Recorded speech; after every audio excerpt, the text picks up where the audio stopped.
Professor উজান চৌধুরী, লেখিকা বন্যা শিকদার, পর্ব 50। উজানের মাথার রগগুলো রাগে রিও রিও করে তপ্ত হয়ে উঠল। সে চোখ বড় বড় করে দাঁতে দাঁত চেপে আওড়ালো। ফেল করে আবার এত বড় বড় মুখ করে আমার সামনে দাঁড়িয়ে তর্ক করছো? শয়তান সেমরি, আপনিই শয়তান, আপনার 14 গোষ্ঠী শয়তান আসছে আমাকে শয়তান বলতে। উজানের চোখ জোড়া মুহূর্তের মধ্যে ছানাবড়া হয়ে গেল। উজান নিজের চোখ দুটো লাল করে চোখ রাঙিয়ে থমথমে গলায় কড়া ধমক দিল, পিচ্চি, জাস্ট স্টপ ইট প্লিজ। আমার কিন্তু মাথা ভীষণ গরম হয়ে আছে, ভীষণ রাগ হচ্ছে বলে দিচ্ছি। মৌ একটুও পিছালো না, বরং এক পায়ে এগিয়ে নিজের কোমরে 2 হাত গুজে উজানের চোখের দিকে চোখ রেখে দ্বিগুণ তেজ নিয়ে চেঁচিয়ে উঠল, রাগ হচ্ছে বললেই হলো নাকি? আমি এমন কি মহাভারত অশুদ্ধ করেছি যে আপনি আমার সাথে এমন বিহেভ করবেন? মারবেন নাকি আমাকে? মারবেন, মারেন দেখি। উজানের রহস্য শক্তির বাঁধ এবার একেবারে ভেঙে চুরমার হয়ে গেল। সে এক কদম এগিয়ে এসে মৌয়ের মুখোমুখি দাঁড়িয়ে দাঁতে দাঁত চেপে এক গর্জন তুলল, ইডিয়েট মেয়ে, 3টে সাবজেক্টে ডাব্বা মেরে ফেল করে এখন উল্টো আমার সামনে দাঁড়িয়ে মুখে মুখে এত বড় বড় কথা বলছো। আর একটা ফালতু কথা যদি তোর মুখ থেকে বের হয় তবে এই থাপ্পড় মেরে মুখের সব কটা দাঁত ভেঙে দেব। সঙ্গে সঙ্গে মৌ উজানের হাতে কামড় বসিয়ে দিল। মৌয়ের এমন হঠাৎ আকস্মিক আক্রমণে উজান কয়েক মুহূর্তের জন্য স্তব্ধ হয়ে গেল। হাতের তালুর উল্টো পিঠের তীব্র ব্যথায় তার মুখের অবয়ব কুঁকড়ে উঠল। সে নিজের সমস্ত জোর দিয়ে হাতটা ছাড়ানোর চেষ্টা করল, কিন্তু মৌ যেন নিজের ভেতরের সমস্ত রাগ আর ক্ষোভ আজ দাঁত দিয়ে উজানের হাতের উপরে দিচ্ছে। কিছুতেই কামড় আলগা করছে না। উজান নিজের মেজাজ আর ধরে রাখতে পারল না, বাজখায় গলায় চেঁচিয়ে উঠল, শাশুড়ির মেয়ে, ছাড়ো বলছি। আমার হাতটা কি চিবিয়ে খাবে নাকি? পৃথিবীতে খাওয়ার মতো এত শত সুস্বাদু জিনিস থাকতে কেবল আমার রক্তই কেন তোমার খেতে হবে? আল্লাহ গো, বাঁচাও আমায় এই রক্তচোষা ডাইনির হাত থেকে। কয়েক সেকেন্ড পর মৌ যখন উজানকে ছেড়ে দিল, তখন উজানের ফর্সা হাতে তার ধারালো দাঁতের স্পষ্ট লাল দাগ বসে গেছে। উজান চোখ পাকিয়ে তার দিকে তাকালো, কিন্তু মৌয়ের সেদিকে বিন্দুমাত্র ভীতি বা ভ্রূক্ষেপ নেই। সে উল্টো 2 চোখ দুটো ছোট ছোট করে আরও রাগী দৃষ্টি ছেড়ে দিল উজানের দিকে। উজান হাত ঘষতে ঘষতে অতিরিক্ত রাগে গুজ গিজ করে বলে উঠল, এসব কোন ধরনের বাচ্চাদের মতো পাগলামি পিচ্চি? তুমি কি এখনও 5 বছরের বাচ্চা রয়েছ? বয়স তো কম হলো না, তবুও এখনও এসব পাগলামি করতে হবে তোমাকে? একে তো 3টে সাবজেক্টের ডাব্বা মেরে বসে আছো, আবার সেটা বড় মুখ করে আমার সাথে তর্ক করছো। ভালো রেজাল্টের কথা না হয় বাদই দিলাম, তাই বলে টেনে টুনে পাস মার্কসটুকুও তুলতে পারলে না। আদুরে আদুরে একদম বাদর হয়েছো তুমি। আ আ আসলে আমি তো। মৌ আমতা আমতা করে কিছু একটা বলতে চাইল, কিন্তু উজান তাকে কিছু বলার সুযোগ দিল না। Just shut up. আজ থেকে তোমার ফোন চালানো, সব সময় আড্ডা দেওয়া, ঘুরতে যাওয়া সব বন্ধ। একটা জিনিস মুখ দিয়ে বের করার আগেই তোমার সামনে এনে হাজির করি, আর তুমি সামান্য পরীক্ষায় পাস মার্কসটুকু তুলতে পারো না। কই, তোমার সাথে মেহেরও পরীক্ষা দিয়েছে, ও যদি এত ভালো মার্কস পেয়ে পাস করতে পারে, তবে তুমি মিনিমাম টেনে টুনেও পাস করতে পারলে না। জীবনটা কি শুধুই খেলাধুলা আর ঢং করার জায়গা মনে হয় তোমার? উজানের মুখ এমন ধমক শুনে মৌয়ের ফর্সা মুখটা মুহূর্তের মধ্যে ফ্যাকাশে হয়ে গেল। সে যে পড়াশোনার খুব একটা পারদর্শী নয়, তা উজান প্রথম থেকেই খুব ভালো করে জানে। তবে রেজাল্ট খারাপ হয়েছে বলেই এভাবে মেহেরের সাথে তুলনা করে হ্যারাস করবে তা মৌ স্বপ্নেও ভাবেনি। সবাই পরীক্ষা দিলে যে সবাইকে প্রথম হতে হবে বা এক চান্সে পাস করতে হবে এমন তো কোনো কথা নয়। তাছাড়া এটা তো কোনো ফাইনাল পরীক্ষা ছিল না, স্রেফ একটা সেমিস্টার এক্সাম। এমনিতেই সে উজানের খুব সামান্য বকাতেই মনে বড্ড আঘাত পায়। তার সেখানে আজ হাজারটা প্রমাণের সামনে দাঁড়িয়ে সবার সাথে তুলনা করে এভাবে অপদস্থ করায় তার বুকের ভেতরটা যেন দু টুকরো হয়ে গেল। চোখের কোণে জল চলে এলেও সে নিজেকে শক্ত রাখার আপ্রাণ চেষ্টা করল। তোতলাতে তোতলাতে কাপা কণ্ঠে শুধালো, আ আ আ আপনি এমন করছেন কেন প্রফেসর সাহেব? ইডিয়েট একটা! ফেল করে আবার জিজ্ঞেস করছে আমি এমন করছি কেন? ফাজলামি করছো তুমি আমার সাথে? কিছু বলছি না বলে দিন দিন বেশি মাথায় চড়েছ? ধুর বাল, থাকবই না আমি এখানে। কথাটা বলেই উজান রাগে রক্তচক্ষু নিয়ে গটগট করে রুম থেকে বেরিয়ে গেল। মৌ কেবল শূন্য ফ্যাকাশে চোখে তার চলে যাওয়ার পথের দিকে তাকিয়ে রইল। চোখের কোণ বেয়ে এক ফোঁটা তপ্ত জল গাল বেয়ে গড়িয়ে পড়ল নিচে। সামান্য একটা রেজাল্ট খারাপ হওয়ার জন্য মানুষটা তাকে এতটা পর করে দিল। উজান সোজা নিচে নেমে নিজের বাইকটা স্টার্ট দিল। মনের ভেতর জমা সমস্ত রাগ, ক্ষোভ আর বিরক্তি যেন বাইকের এক্সেলেটরে গিয়ে আছড়ে পড়ল। ঝড়ের বেগে বাইক চালিয়ে দ্রুত হেডকোয়ার্টারের একটা আন্ডারগ্রাউন্ড সেলে গিয়ে পৌঁছালো। তার মুখের আবরণ তখন অতিরিক্ত রাগে ও রক্তচাপে একেবারে টকটকে লাল হয়ে আছে। উজান বিদ্যুৎ গতিতে আন্ডারগ্রাউন্ডের গোপন রুমটার ভেতর গিয়ে প্রবেশ করল। সেই রুমে অলরেডি তার টিমের অন্য সদস্যরা উপস্থিত ছিল, আর তাদের ঠিক মাঝখানে চেইন দিয়ে বাঁধা অবস্থায় দুজন লোক হাঁটু গেড়ে বসে আছে। গ্রাম থেকে নারী পাচার ও নিখোঁজের সাথে জড়িত থাকা সন্দেহে এদের গ্রেপ্তার করে আনা হয়েছে। তাদের মধ্যে একজন বয়স্ক আর অন্যজন তরুণ যুবক। উজানকে প্রবেশ করতে দেখে তন্ময় তড়িঘড়ি করে এগিয়ে এল। হতাশ কণ্ঠে নিচু স্বরে বলল, কোনো লাভ হচ্ছে না দোস্ত, কোনোভাবেই মুখ খুলছে না ওরা। শত আঘাত চেষ্টার পরও স্বীকার করছে না এদের মূল লিডারকে। উজান আর এক সেকেন্ডের জন্য কোনো কথা বলল না। তার ভেতরের রুমে থাকা মৌয়ের উপরের রাগ আর এই ক্রিমিনালদের উপরের আক্রোশ একসাথে যেন বিস্ফোরিত হলো। সে তড়িৎ গতিতে পাশেই দেয়ালের সাথে রাখা একটা ভারী শক্ত লোহার রড নিজের হাতে তুলে নিল। এক মুহূর্ত সময় না দিয়ে উজান অন্ধের মতো রডটা দিয়ে হাঁটু গেড়ে বসে থাকা যুবকটির পিঠে আর পায়ে সজোরে আঘাত করতে শুরু করল। লোহার রডের প্রতিটি সজোর আঘাতে ছেলেটির হাড় গোড় ভেঙে যাওয়ার বীভৎস শব্দ হতে লাগল। রুমের ভেতর তাজা রক্তের গন্ধ ছড়িয়ে পড়ল।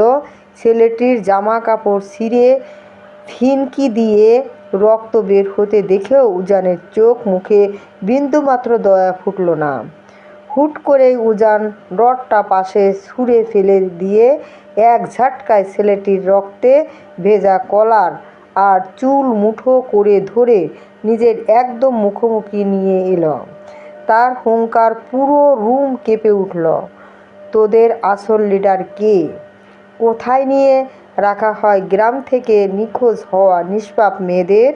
কিন্তু ছেলেটির মুখ থেকে তখনও কোনো রেসপন্স এলো না। তার এই নীরবতা দেখে উজান আরও কয়েক গুণ বেশি রাগান্বিত হয়ে উঠল। সে পাশের তন্ময়ের দিকে ক্ষীণ দৃষ্টিতে তাকিয়ে আবারও ছেলেটির চিবুক চেপে ধরে গর্জে উঠল, কি হলো? কথা বলছিস না কেন? সাপের 5 পা দেখেছিস? ছেলেটির ব্যথায় গোংড়াতে গোংড়াতে ভাঙা গলায় উত্তর দিল, আ আ আ আপনারা যা ইচ্ছে করেন আমাদের সাথে স্যার, তবুও আমরা কিছু বলবো না। মরণের ভয়ও নেই তোদের। উজানের চোখ দুটো থমথমে হয়ে এলো। পাশের বয়স্ক লোকটি ভয়ের কারণে বারবার শুকনো ঢোক গিলছিল।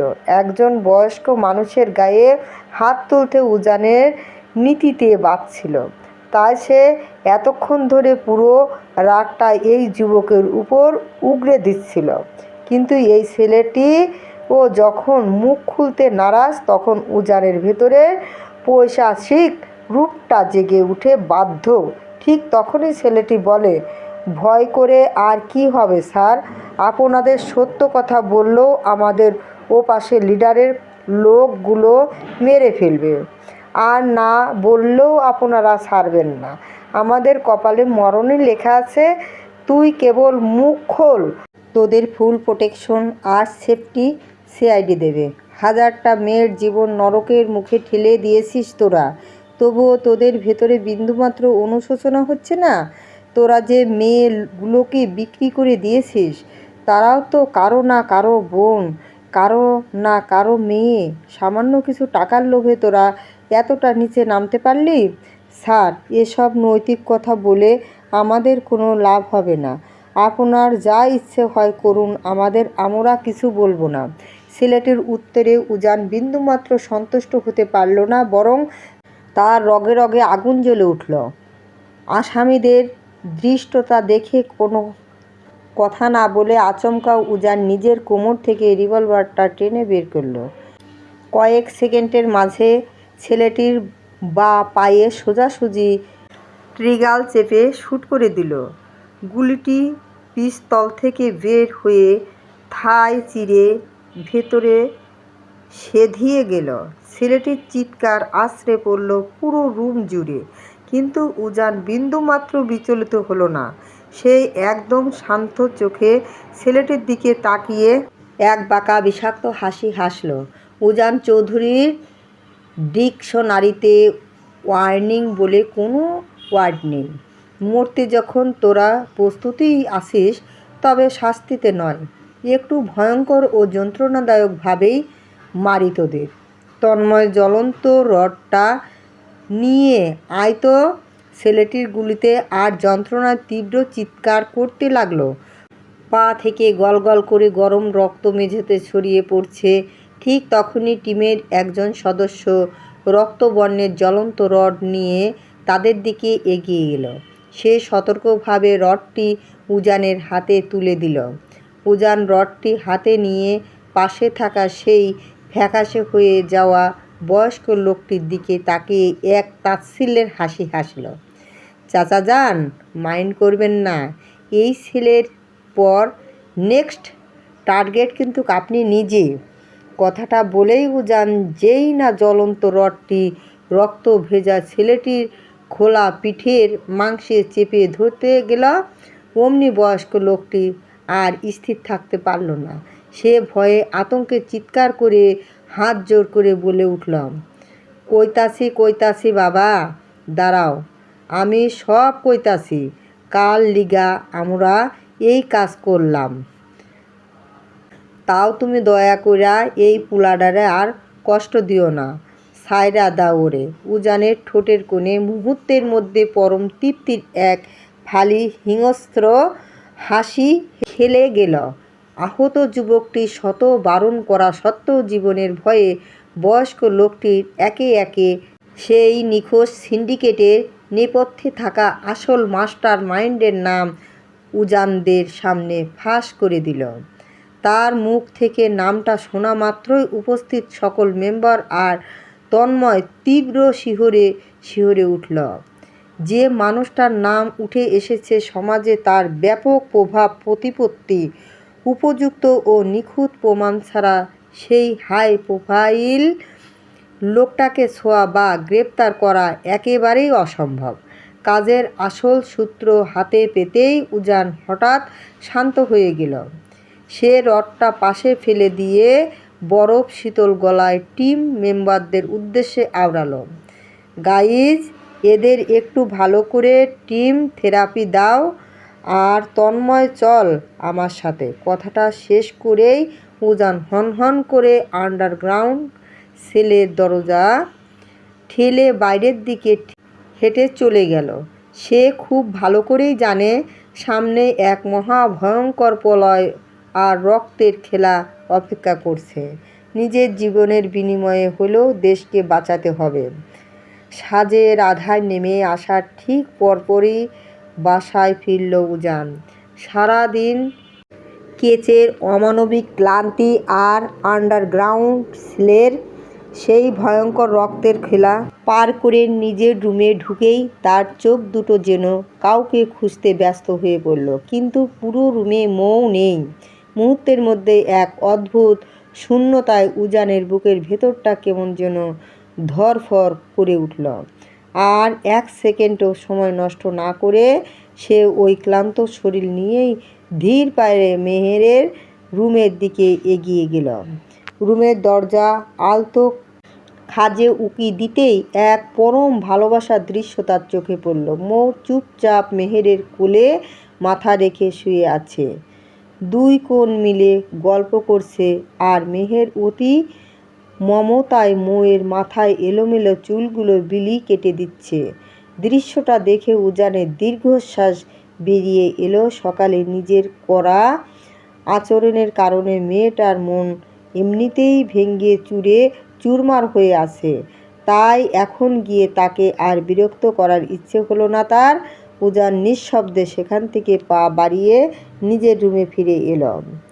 ঝটপট শাওয়ার নিয়ে ফ্রেশ হয়ে ল্যাপটপ আর ভার্সিটির কিছু জরুরি পেপারস নিয়ে বসে পড়ল নিজেকে ব্যস্ত রাখার আশায়। এর কিছুক্ষণ পর ডিনার করার জন্য ডেকে গেলেন মা মৌসুমী চৌধুরী। সারাদিনের ধকল শেষে পেটে প্রচণ্ড ক্ষুধা থাকায় উজান এক কথায় ডাইনিং টেবিলের দিকে এগিয়ে গেল। কিন্তু টেবিলে বসতেই সে খেয়াল করল পরিবারের সবাই তার দিকে কেমন যেন একটা থমথমে অদ্ভুত দৃষ্টিতে তাকিয়ে আছে। উজান অবশ্য চোখ দেখেই সবটা আঁচ করতে পারল। ডাইনিং টেবিলে সবাইকে দেখতে পেলেও শুধু মৌকে দেখতে না পেয়ে উজান নিচু গলায় মাকে শোধালো, আম্মু পিচ্চি কই? মৌসুমী চৌধুরী ততক্ষণে রাগের প্রকাশ ঘটিয়ে উত্তর দিলেন, নিজে খেতে এসেছিস, নিজে চুপচাপ খেয়ে রুমে চলে যা। কারোর জন্য এখন আর দরদ না দেখালেও চলবে। মায়ের গলায় এমন তীব্র রাগ দেখে উজান আর কথা বাড়ালো না। না খেয়ে উঠে যাওয়া যাবে না বলেই কোনো রকমে গুটি কয়েক ভাত মুখে গুজে টেবিল ছাড়ল। নিজের উপর তীব্র বিরক্তি আর রাগ আছড়ে পড়ছে তার। সকালে রেজাল্টের জন্য মেয়েটার সাথে এত বাজে ব্যবহার করার পর সারাটা দিন কেটে গেল। মৌ তাকে একটা কলও করেনি। এমনকি উজান যে নিজে বারবার কল ব্যাক করেছে, মৌ তার একটা ফোনও ধরেনি। বাসায় এসেছে তো অনেকক্ষণ হলো, অথচ মেয়েটা একেবারের জন্য উজানের সামনে আসার প্রয়োজন মনে করেনি। রাত যত ধীরে ধীরে গভীর থেকে গভীরতর হতে লাগলো, উজানের বুকের ভেতরে শূন্যতা আর মোচড় তত তীব্র হয়ে উঠতে লাগলো। বিয়ের পর থেকে আজ অবধি একটা রাতও এই পাগলি মেয়েটাকে নিজের বুক ছাড়া করে ঘুমিয়েছে বলে মনে পড়ে না উজানের। কিছুক্ষণ ছাদে গিয়ে একা একা অন্ধকারের দিকে তাকিয়ে সিগারেট ফুঁকল উজান। তারপর আবার রুমে ফিরে এসে উন্মাদের মতো এদিক ওদিক পায়চারি করল, কিন্তু মন কোনোভাবেই শান্ত হতে চাইছে না। দেয়াল ঘড়ির কাঁটায় তখন রাত 12:30 বাজে। আর এক সেকেন্ডও ধৈর্য ধরা উজানের পক্ষে অসম্ভব হয়ে দাঁড়ালো। সে অবশেষে নিজের রুম ত্যাগ করল। প্রথমে মনে করেছিল মৌ হয়তো আরিয়ানের রুমে, কিন্তু পরক্ষণেই মনে পড়ল আরিয়ান তো চট্টগ্রাম ঘুরতে গেছে। তারপর ইফাতের রুমের সামনে গিয়ে এক মুহূর্তের জন্য থামল সে, কিন্তু ভেতর থেকে রুম বন্ধ। তাছাড়া মৌ তো আর অতটা অবুঝ নয় যে মাঝরাতে ওদের ব্যক্তিগত মুহূর্তে হস্তক্ষেপ করবে। তাহলে বাকি থাকে একটা মাত্র রুম, তার মায়ের রুম। উজান দ্রুত পায়ে মা মৌসুমী চৌধুরীর রুমের সামনে গিয়ে দাঁড়ালো। দরজার আলতো দুটি টোক্কা দিতেই ভেতর থেকে কর্কশ ও বিরক্ত কণ্ঠে মায়ের আওয়াজ ভেসে এলো, রাত বিরেতে ডিস্টার্ব করছিস কেন? নিজের রুমে গিয়ে শান্তিতে ঘুমাতে পারিস না? দরজাটা সামান্য ফাঁক হতেই মৌসুমী চৌধুরী ছেলের দিকে চোখ রাঙিয়ে দাঁড়ালেন। উজান ভালো করেই বুঝতে পারল ছেলের উপর মা কতটা চটে আছেন। উজান অসহায় ও নিচু স্বরে আর্জি জানালো, আম্মু, পিচ্চি কি এখানে এসেছে? ওকে নিজের কাছে নিয়ে যেতে এসেছি। ওকে নিয়েই চলে যাব, আর তোমাদের ডিস্টার্ব করব না, প্রমিস। মৌসুমী চৌধুরী হাত দুটো বুকের কাছে বেঁধে স্পষ্ট গলায় সাফ জানিয়ে দিলেন, আমার বৌমা তোর রুমে যাবে না, তুই নিজে রুমে গিয়ে শুয়ে পড়। উজান মায়ের এমন জবাবে মোটেও অবাক হলো না, বরং এক দীর্ঘশ্বাস ফেলে অত্যন্ত আকুল গলায় আবারও বলল, ট্রাই টু আন্ডারস্ট্যান্ড আম্মু, পিচ্চিকে ছাড়া আমার একটুও ভালো লাগছে না, ঘুম আসছে না আমায়, প্লিজ ওকে আমার কাছে দিয়ে দাও না। মৌসুমী চৌধুরী আগের মতোই রাগী গলায় প্রশ্ন ছুড়ে দিলেন, মেয়েটাকে সকালে বকার সময় মনে ছিল না যে তাকে ছাড়া তোর ভালো লাগে না? আম্মু প্লিজ একটু বোঝার চেষ্টা করো। হ্যাঁ, আমি ওকে একটু বকেছিলাম তখন, কারণ আমার মাথায় রাগ চড়ে গিয়েছিল। আচ্ছা তুমিই বলো আম্মু, আমি কি এমনি এমনি বকছি? সারাদিন টুটু করে ঘুরে বেড়ায়, পড়াশোনার পও করে না, 3টা সাবজেক্টে ডাব্বা মেরে ফেল করে বসে আছে। তুমি বুঝতে পারছো প্রিন্সিপাল স্যার কী ভাবছেন? তাছাড়া আমার মতো একজন প্রফেসরের ওয়াইফ হয়ে 3টে সাবজেক্টে ফেল করলে বাইরের লোকে কী বলবে বলো তো? তুই কবে থেকে বাইরের লোকের ফালতু কথার কান দেয়া শুরু করলি উজান? কথাটা পেছন থেকে শোনা উজান ঘুরে তাকালো। গেস্ট রুম থেকে ধীর পায়ে বেরিয়ে আসছিলেন আরিফুল চৌধুরী। তিনি সোজা এসে ছেলের মুখোমুখি গিয়ে দাঁড়ালেন। বাবার মুখের এমন ধারালো প্রশ্ন শুনে উজান গম্ভীর ও থমথমে গলায় বলল, ড্যাড, আমি লোকের কথায় কান দিচ্ছি না, তবে মেয়েটা পড়াশোনা পুরো চাঙ্গে তুলে রেখে এভাবে বেখেয়ালি হয়ে ঘুরবে, এটা অন্তত আমি মেনে নিতে পারছি না। আম্মু প্লিজ আমার পিচ্চির কাছে আমাকে যেতে দাও। উজান এবার আর দাঁড়িয়ে না থেকে সোজা মায়ের রুমের ভেতরে ঢুকে যেতেই চাইল, কিন্তু মৌসুমী চৌধুরী একদম দরজার মাঝখানে দাঁড়িয়ে পথ আটকে দিলেন। উজান নিজের সমস্ত বিরক্তি চেপে রেখে আবারও অনুনয় করল, আম্মু, আমি সত্যিই এখন কোনো ঝগড়া করার মুডে নেই, আমি জাস্ট আমার বউকে নিয়েই চলে যাব। বললাম তো পাবি না তুই তোর বউকে। মৌসুমী চৌধুরী নাছোড়বান্দা। উজান একেবারেই হতাশ হয়ে পড়ল। একে তো মৌকে ও সামান্য রেজাল্টের কারণে সকালে তীব্রভাবে বকা দেওয়ার জন্য সারা দিন ধরে নিজের প্রতি এক অদ্ভুত ঘৃণা হচ্ছিল তার, আর এখন নিজের মা ও তাকে মৌয়ের কাছে যেতে দিচ্ছে না। উজান নিজের ভেতরের পুরুষালী জেদ আর অহংকার বিসর্জন দিয়ে আবেগপ্রবল হয়ে কাতর কণ্ঠে শুধালো, আম্মু, দাও না আমার বউটাকে আমার বুকে ফিরিয়ে, তাকে ছাড়া তোমার ছেলে যে অসম্পূর্ণ। মৌসুমী চৌধুরী চোখ রাঙিয়ে তীব্র মেজাজে প্রশ্ন ছুড়ে দিলেন, তুই যদি এতই অসম্পূর্ণ তবে মেয়েটার সাথে সকালে ওরকম বিহেভিয়ার করেছিলি কেন? কোথাও যেতে দেব না আমি আমার বৌমাকে। কিন্তু কে শোনে কার কথা? সে আলতো করে মৌসুমী চৌধুরীর একপাশে সরিয়ে দিয়ে হনহন করে রুমের ভেতর ঢুকে পড়ল। বিছানার এক পাশে চুলগুলো এলোমেলো করে পরম শান্তিতে ঘুমিয়ে আছে তার পুতুলের মতো বউটা। চোখের কোণে এখনও কান্নায় শুকিয়ে যাওয়া স্পষ্ট দাগ।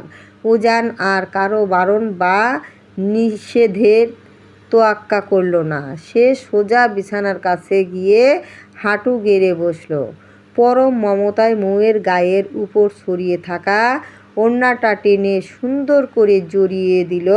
কাপড়ের উপর জমে থাকা এলোমেলো চুলগুলো আলতো করে সরিয়ে দিল। তারপর কোনো সুযোগ না দিয়েই এক ঝটকায় বাহু ডোরে বেঁধে মৌকে বিছানা থেকে সোজা নিজের চওড়া বুকে তুলে নিল। উজান নিজের বউকে বুকের একদম গহীনে লেপ্টে ধরে মায়ের রুমের দরজা অতিক্রম করতে করতে দাপুটে কণ্ঠে আওড়াল, বউকে ছাড়া উজান চৌধুরী এক সেকেন্ডও শান্তিতে থাকতে পারবে না। আর তার বউকে সে কখনো আদরে রাখবে আর কখন শাসন করবে সেটা সম্পূর্ণ তার নিজের ব্যাপার। এর জন্য অন্য কারো কাছ থেকে কোনো অ্যাডভাইস উজান চৌধুরী কোনো দিনও নেবেও না, শুনবেও না।